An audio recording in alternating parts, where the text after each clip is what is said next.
말씀대로 믿고 살고 누리는 올데이 큐티 배명 목사입니다. 오늘 큐티 본문은 누가복음 22장 24절에서 34절 말씀입니다. 오늘 큐티는 섬기는 자로 있노라 라는 제목으로 베드로의 부인을 예고하시는 장면에 대한 묵상입니다. 말씀 질문입니다. 왜 베드로를 위해 기도했다고 말씀하실까요? 제자들은 여전히 연약하여 그들의 욕심을 드러냅니다. 예수님과 마지막 만찬임에도 불구하고 자기들 중에 누가 크냐며 성을 내는 것입니다. 그러자 예수님께서 큰 자는 젊은 자와 같고 다스리는 자는 섬기는 자와 같다고 말씀하십니다. 또 앉아서 먹는 자가 섬기는 자보다 크지만 예수님은 섬기는 자라고 말씀하십니다. 27절에 앉아서 먹는 자가 크냐, 섬기는 자가 크냐, 앉아서 먹는 자가 아니냐. 그러나 나는 섬기는 자로 너희 중에 있노라. 높아지면 낮아지고 낮아지면 높아진다고 하신 주님께서 자신은 섬김을 받으러 오신 것이 아니라 도리어 섬기러 오셨다라고 말씀하십니다. 성도는 섬김을 받으려 하기보다 도리어 섬기는 자가 되어 사명을 감당해야 합니다. 예수님은 나의 모든 시험 중에 나와 항상 함께한 너희에게 하나님 나라를 맡긴다 말씀하십니다. 또 장차 내 상에서 먹고 마시게 하고 보좌에 앉아 이스라엘 12지파를 다스리게 하겠다 약속하십니다. 따라서 성도는 예수님의 십자가 순환의 길을 오래 참으며 끝까지 따라가야 합니다. 그 고통에 참여하고 인내하고 자기 죄를 고백하며 예수님을 따르는 자는 하나님 나라의 잔치에 기쁨으로 참여하게 됩니다.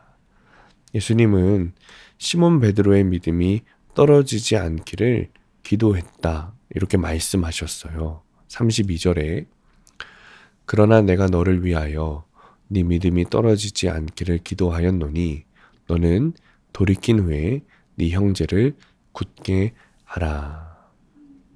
베드로는 예수님의 이 말씀에 어쩌면 자존심이 상했을지도 모릅니다. 본인은 예수님을 향한 믿음이 강하다고 생각했기 때문이죠. 그래서 베드로는 주와 함께 죽는 데도 가기를 각오했습니다 라면서 호언장담하죠. 이에 예수님은 아니 너는 나를 부인할 거야 라고 예고하십니다. 말할 수 없는 탄식으로 우리를 위해 기도해 주시는 예수님이 계시기 때문에 지금의 내가 있는 것입니다. 그러므로 성도는 나도 언제든지 주님을 모른다고 부인할 수 있는 죄인임을 인정하고 자기 확신에 대한 믿음을 버려야 합니다. 적용 질문입니다. 나는 섬기는 자입니까? 섬김을 받는 자입니까? 두 번째, 지금 내가 장담하고 확신하는 것은 무엇입니까? 오늘의 원포인트입니다. 자기 확신을 버려야 합니다. 우리는 늘 자기 확신을 믿습니다. 자기 확신을 믿지 말고 예수님을 믿어야 합니다. 아무도 내 미래를 알 수 없습니다. 오직 주님의 말씀에 의지하여 주의 길을 따르는 것이 구원의 길로 가는 것입니다. 오늘도 난 언제든 주님을 부인할 수 있는 죄인임을 인정하고 자기 확신이 아니라 말씀에 의지하여 살아가는 하루 되시기를 축복합니다. 기도하겠습니다. 주님, 오늘도 자기 확신으로 살아가는 저를 용서해 주옵소서. 오늘도 말씀으로 예수님을 믿음으로 나아가게 하여 주옵소서. 내가 그보다 큰 죄인인 것을 인정하며 말씀 앞에 겸손히 살아가는 하루가 되게 하여 주옵소서. 예수님의 이름으로 기도합니다. 아멘. 오늘 큐티 말씀을 적용한 한 성도님의 큐티 묵상 간증입니다. 저에게는 세 자녀가 있습니다. 그런데 작년에 중학생인 첫째 아들에게 사건이 생겼습니다. 아들은 학교에서 음악제를 앞두고 반 아이들과 함께 노래를 연습했습니다. 그런데 가사 중에 지저스라는 추임새가 예수님을 조롱하는 것 같이 느껴져 반대 의견을 냈다고 합니다.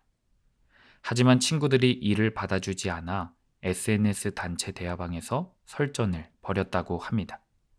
저는 이 일을 듣자마자 아들에게 너로 인해 분란이 일어났는데 그걸 수습하지도 않고 친구들이 싸우는 상황을 만들면 어떡하냐고 꾸짖었습니다. 그리고 친구들에게 즉시 사과 메시지를 보내게 했습니다. 이에 아들은 저의 독촉으로 친구들에게 억지로 사과했습니다. 하지만 다음 날 아들은 반 아이들과 다시 의견 충돌이 생겨 소리 지르며 다투었습니다. 이방인의 임금처럼 사람들을 주관하며 은인이라 칭함받기를 좋아하는 저는 또다시 아들의 행동을 옳고 그름으로 따지며 잔소리했습니다. 이를 듣다 못한 아들은 신앙을 지키려는 행동이 뭐가 잘못된 건지 모르겠어요 라며 화를 내고 방으로 들어갔습니다. 아들이 친구들에게 반대 의견을 낸 것은 주께서 큰 자라고 하실 만한 믿음의 행동인데 저는 하나님보다 사람을 의식하며 아들에게 해결책만 제시한 것입니다. 이 일을 교회 소그룹 모임에서 나누자 지체들은 아들의 행동은 믿는 자로서 너무나 당연한 행동이에요. 그런 아들을 위로하고 칭찬해줘야 해요 라고 했습니다. 그리고 문제 해결에 앞서 아들의 말을 경청해주라고 권면했습니다. 이후 저는 친구 관계보다 믿음을 더 소중히 여긴 아들을 칭찬하며 그렇게 행동하지 못하는 내가 너무 부끄럽다고 말했습니다. 이제는 베드로처럼 저도 언제든지 주님을 부인할 수 있는 죄인임을 인정하고 내가 옳다는 확신에서 돌이켜 자녀들의 믿음을 굳게 하기를 기도합니다. 적용하기. 아들과 대화할 때 답을 제시하기보다 먼저 아이의 마음을 헤아리겠습니다. 새 자녀의 믿음이 떨어지지 않도록 잘 때 머리에 손을 얹고 기도하겠습니다. 오늘도 말씀대로 믿고 살고 누리는 성도님들 되시기를 축복합니다.